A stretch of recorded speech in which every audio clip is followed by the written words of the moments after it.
मेरी जाति शुद्ध नहीं है, अभिषेक करने से कोई रोक नहीं रहा है, फिर भी मैं नहीं करूंगा क्योंकि मैं इसके योग्य नहीं हूं।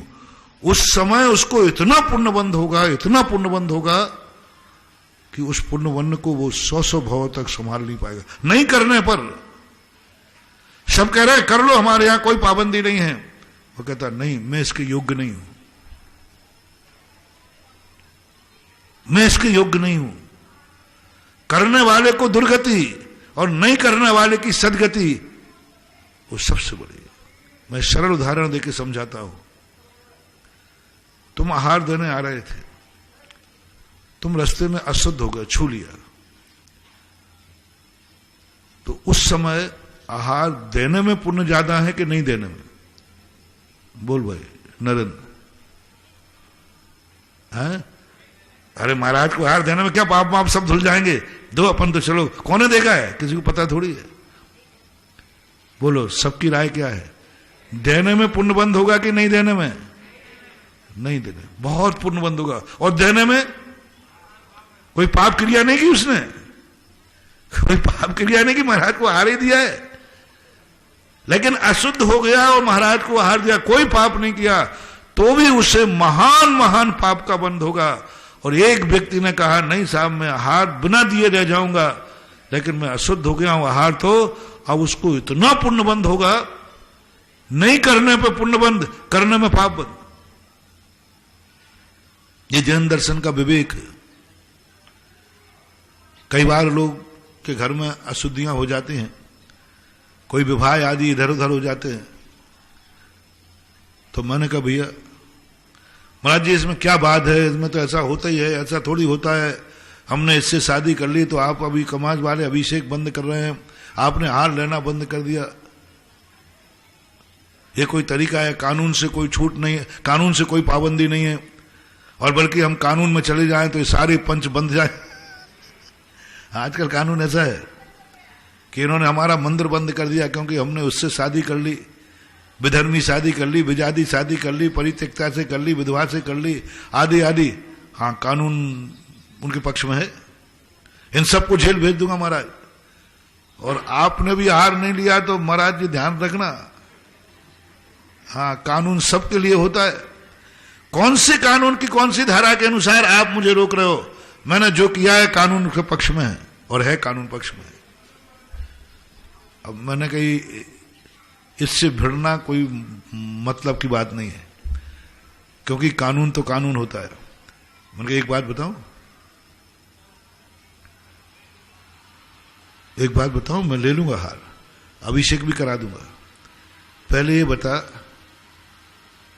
तेरी पत्नी मर गई, तुझे दूसरी विधवा से शादी करना पड़ रही है, ये तेरा सौभाग्य है कि दुर्भाग्य?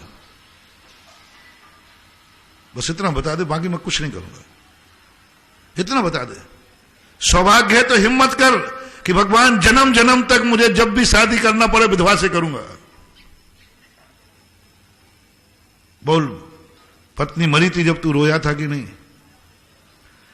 पत्नी मरी थी जब तुझे विकल्प आया कि पत्नी मर गई? विधवा से शादी करना तेरा शौक है कि मजबूरी है? इसे पुण्य का उदय मानता है कि पाप का उदय? आज नहीं कह रहा हूं, आज तो तू कर चुका शादी। जिस दिन तेरी पत्नी मरी थी उस दिन तूने सौभाग्य माना था कि दुर्भाग्य? रोया था कि? बोले दुर्भाग्य, रोया था। मैंने कि बस आज यदि तू ये गलती तेरे जीवन में हुई तो 100 भवों तक तुझे फिर यही होगी, पत्नी आएगी, मर जाएगी, तू विधवा होगी, ये विधवा होगी या तू विधुर होगा। महिलाएं कहती महाराज हमारी जिंदगी देखो आप, मैं विधवा हो गई, अब दूसरी शादी नहीं करूं तो क्या करूं? तो मैंने तो मना किया ही नहीं। मना कैसे नहीं किया? आहार नहीं लोगे आप? आहार नहीं लोगे आप? नहीं, वो तो नहीं लूंगा। तो महाराज जी थोड़ा समझो आप, मेरी दुर्दशा इसलिए हो रही, मैं शादी करना चाहती हूं, लेकिन मात इतना पाप का बंध होगा आपको आप लोगों के कारण से मैं नहीं कर पा रहे दूसरी शादी, मेरी दुर्दशा हो रही है, मेरा बड़ा अपमान हो रहा है, लेकिन मैं सब इसलिए सहन कर रही हूं क्योंकि मैं आपको आहार देना नहीं छोड़ना चाहती। आप आहार की छूट दे दो, मैं कल ही शादी करूं क्योंकि मेरा भाव है कि मेरा आहार छूटना नहीं चाहिए। और महाराज जी आपको बहुत कोसते हैं, महाराज जी का क्या बिगड़ता है, मैं दूसरी शादी कर लूंगी तो महाराज आहार ले ले में, तो हमारे दोनों काम हो जाएंगे, दोनों काम हो जाएंगे। बहुत प्रश्न करते लोग आजकल के, तो बहुत, महाराज जी मैं आपको भी नहीं छोड़ना चाहती और दूसरी शादी भी करना चाहती, बस एक कारण है, हमें कोई रोक टोक नहीं, कानून से नहीं, परिवार ने हां कह दिया, जिससे शादी करना चाहता है उसकी भी सहमति है, बस एक रोड़ा बन रहे हो आप, क्योंकि आप फिर कल से हमसे आहार लेना बंद कर दोगे, बस एक इतनी सी एनओसी और दे दो। तो मैंने कहा भैया, मैंने कहा बहन जी दे दूंगा, कोई बड़ी बात नहीं, भक्तन हो ना तुम, लेकिन एक बता दो, तुम जब विधवा हुई थी, ये सौभाग्य की दुर्भाग्य, माताएं शेयर करें, एक स्त्री को विधवा होना सौभाग्य की दुर्भाग्य, दुर्भाग्य। तुम रोई थी कि नहीं? रोई थी। ये अच्छी चीज है कि बुरी चीज? बुरी चीज है महाराज, ऐसा किसी के जीवन में नहीं घटित हो महाराज, ये जिंदगी में किसी भी महिला के जीवन में घटित ना हो, और मेरे जीवन में भी भगवान हो गया तो हो गया, आगे घटित नहीं हो। बस मैंने कहा मैं इसलिए हार नहीं ले रहा हूं तुमसे कि मेरा भाव है कि इस जन्म में जो घटना घटी, जब भी तू स्त्री बने कभी विधवा ना हो, इसलिए हार नहीं ले रहा हूं। यदि मैं हार ले लूंगा तो तुझे 100 जन्म तक विधवा बनना पड़ेगा, 100 जन्म तक बनना पड़ेगा। तुझे खुशी है, तू मुझे मना रही है कि महाराज मेरे से हार ले लो आप। कोई महाराज मोह में आ गया, तुम्हारी बातों में आ गया, तुमने एक अशुद्ध कार्य किया है और उस अशुद्ध कार्य को तुमने वैलिड कर दिया, खुल्लम खुल्ला आगम से कर दिया। चोर पाप बेशन सब होते हैं, मार्ग नहीं है। चोरी होती है लेकिन कानून छूट नहीं है। तुमने तो कानून का पर छूट दे दी कि कर सकते हैं, फिर भी महाराज हार लेते हैं। मंजूर है तुम्हें? 100 भवों तक तुम विधवा होगी, शादी होगी, विधवा होगी। मैं कल से आहार लेना शुरू कर दूंगा, मुझे तो क्या फर्क पड़ता है। ध्यान रखना महानुभाव, जितना ये नाटक में प्रश्नों में तो आहारों में करता हूं ना, मेरे लिए नहीं करता हूं, तुम्हारे हित में करता हूं। मुझे तो क्या फर्क पड़ता है, एक सामायिक ज्यादा कर लूंगा। मेरे में तो इतनी ताकत है कि तुम कितना भी अशुद्ध दे दोगे, मेरे हाथ में आते वो शुद्ध हो जाएगा। क्योंकि हमें तो अनजाने रास्तों पे चलना है, मुझे तो अनजाने ग्रस्तों में जाना है। मुझे तो कुछ भी पता नहीं है तुमने भोजन कैसे बनाया है। तुम सब घोटाला कर सकते हो, क्योंकि मेरे सामने तो तुम भोजन बनाते नहीं। मेरे जाने के पहले क्या चक्करदम चल रहा है चौकों में, क्या है? तुम बाजार के भी लाके रख दो तो क्या करूंगा मैं? बोलो ना। मैंने तो भगवान से कह दिया, भगवान यदि आप मुझे 16 का खिलाना चाहते हैं तो कृपया करके अपने हाथ से बनाने की छूट दो। हाँ, तभी 16 का रहे। इनका कोई भरोसा नहीं, इनका कोई भरोसा नहीं, कहां गड़बड़ कर दे। शुद्ध 16 का। भगवान ने कहा नहीं, तुझे बनाने की छूट तो नहीं दूंगा, 16 में कमी आ जाए तो आ जाने दे। फिर मैंने कहा भगवान ये देखो, एक चौका फिक्स कर दो, वहीं से शुद्ध 16 का बन के आएगा। प्रतिदिन नए नए चौके बढ़ना, इनका क्या भरोसा। कम से कम भोजन। उन्होंने कहा नहीं, अशुद्ध चल जाएगा लेकिन नए नए चौकों में जाना।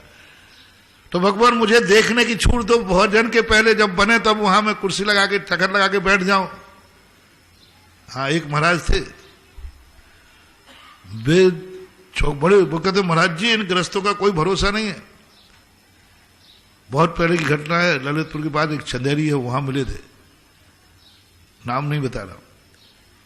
वो कहते थे महाराज जी इन गृहस्थों का कोई भरोसा नहीं, ये भ्रष्ट कर देंगे अपन को।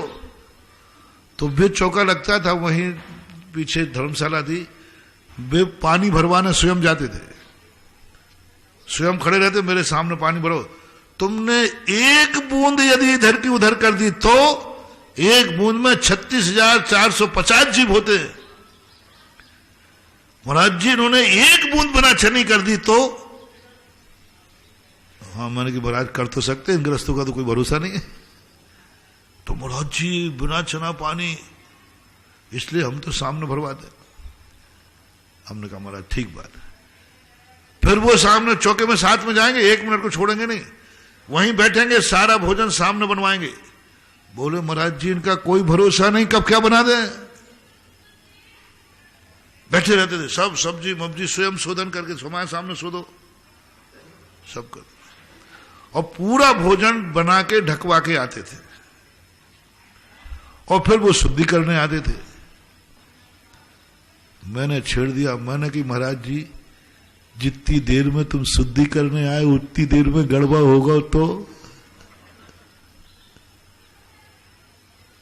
बहुत समझाया उनको, मैंने कि महाराज अपना महाव्रत वो मशीन है जिसमें कोई अशुद्ध भी डाल दे तो वो हमारा कुछ भी बिगाड़ने वाला नहीं, अपन शुद्ध कर लेंगे। क्योंकि हमसे तो उसने मन शुद्धि, वचन शुद्धि, काया शुद्धि बोल दी, बस वही हो गया शुद्ध सब। इसलिए महानुभाव तुम मुझे तो धोखा दे नहीं पाओगे। हमारी तो क्या मशीन लगी है, मन शुद्धि, वचन शुद्धि, काया शुद्धि, आहार जल शुद्ध है। जैसे तुमने ये बोला मुझे तो अंजलि में शुद्धि आहार आएगा और वो शुद्धि ही काम करेगा। लेकिन तेरा क्या होगा रे कालिया, तुम्हारी क्या हालत होगी। ग्रस्त की फजीती है, एक महाराज को जहर दे दिया, एक महाराज को कसाय से कड़वी तुम्बी दे दी, कुछ नहीं बिगड़ा, उनकी समाधि मरण हुआ, अच्छा स्वर्ग गए। लेकिन देने वाला कितने भवों तक दुर्गति प्राप्त हुआ। देने वाला, लेने वाले की नहीं, देने वाले की दुर्गति हुई, दुर्गंधा हुई, सड़ी गली कुकरी कूतरी क्या क्या हुआ, मात देने वाला। महानुभाव कोई भी धर्म की क्रिया, भगवान का अभी कोई भी अभिषेक कराए तुम पैंट शर्ट से कराओ, भगवान का कुछ बिगड़ने वाला नहीं है। मैंने भगवान को ऐसा सूर्य मन दे के स्थापित किया है कि वो कभी अशुद्ध होगी ही नहीं। चिड़िया उस पर बैठी रहती है, अशुद्ध नहीं होता। आप भी छू लेना, कोई अशुद्ध नहीं, बाहर से शुद्धि का बात कही गई है। भगवान का तो कुछ नहीं बिगड़ेगा, लेकिन तुम्हारा क्या होगा। बोलो अशुद्ध हाथों से छूने पर भगवान का ज्यादा बिगड़ेगा कि छूने वाले का। पाप बंद किसको होगा, अशुद्ध कौन होगा। महाराज को अशुद्ध हाथ देने पर कुछ नहीं बिगड़ने वाला। महानुभाव तुम्हारा